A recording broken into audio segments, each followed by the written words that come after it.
"Sir, you sure you belong in this part of the bank?" The words hit Daryl James harder than the cold AC of Franklin Federal Bank's marble lobby. It wasn't the first time someone questioned him. But today, he had an appointment. An official one. Daryl, 68, stood tall despite his slight stoop. Medium brown skin, short-cropped black hair, light blue shirt neatly tucked into khakis. His old leather folder, a reminder of his late wife, clutched tight in hand. The receptionist, blonde, sharp suit, cool eyes, barely looked at him as she typed. "Have a seat, we'll see if Ms. Cooper can fit you in." Fit him in. Daryl glanced at the clock, 9:55 a.m. His meeting with Hannah Cooper, the branch manager, was at 10 o'clock sharp. He said nothing. Just sat. And waited. But what happened next made him realize, this wasn't about scheduling. By 10:30, Daryl had counted 5 other customers walk straight in. All well-dressed. All white. Each greeted with handshakes and smiles. No questions. No waiting. Daryl shifted in his chair, the leather folder still on his lap. The minutes stretched like hours. At 11:15, a young man in a navy suit breezed through the doors. "Morning, sweetheart," he said to the receptionist with a wink. She giggled, tapping her nails on the desk. "Miss Cooper's ready for you." The man vanished behind the frosted glass without showing a single document. Daryl stood up, steady but firm. "Ma'am. I've been here over an hour. I had an appointment at 10. The receptionist sighed, barely concealing her annoyance. "Mr. James, was it? You'll be called when it's your turn." His jaw tightened. But the real insult hadn't arrived yet. That came, with the coffee. It happened at exactly 11:35 a.m. A young employee carrying coffee trays hustled past Daryl's seat, distracted by her phone.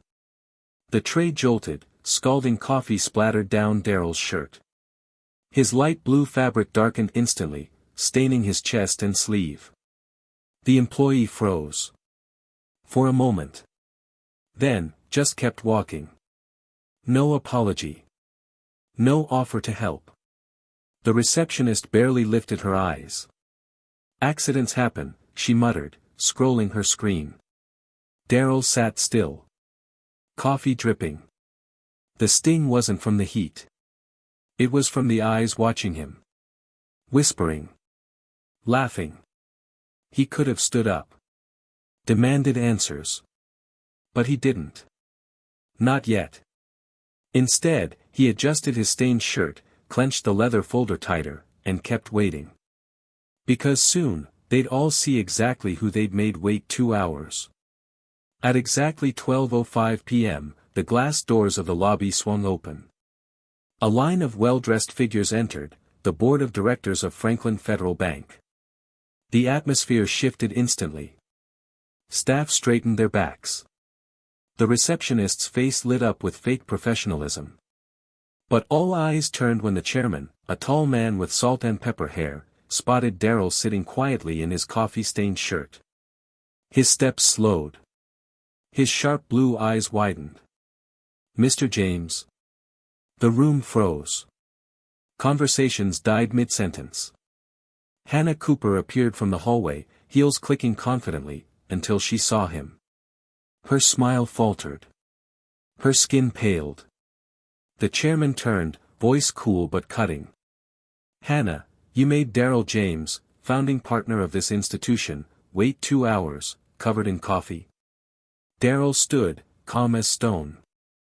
"Seems my skin color still buys me time," he said softly. The silence in the lobby was suffocating. Hannah Cooper opened her mouth, but no words came. Her carefully rehearsed authority crumbled. The chairman's expression never wavered. "Mr. James helped build this bank," he said, voice steady but sharp.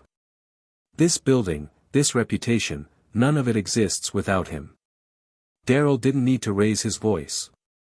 His presence filled the space more than any shouting could. I didn't come here for special treatment, Daryl added, eyes locked on Hannah. I came for respect. The board members exchanged glances. A quiet nod passed between them.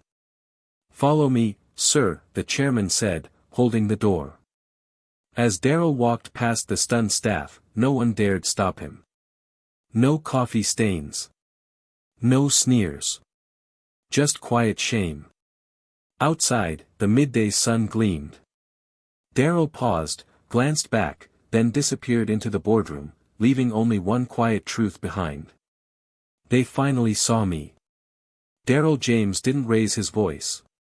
He didn't fight back with anger. He waited. And when the truth came out, so did his quiet strength. Sometimes, dignity speaks louder than confrontation. No one should be made to feel invisible, not because of the clothes they wear, the color of their skin, or their past. If you believe respect should never depend on appearances, share your thoughts below and subscribe for more true stories that matter.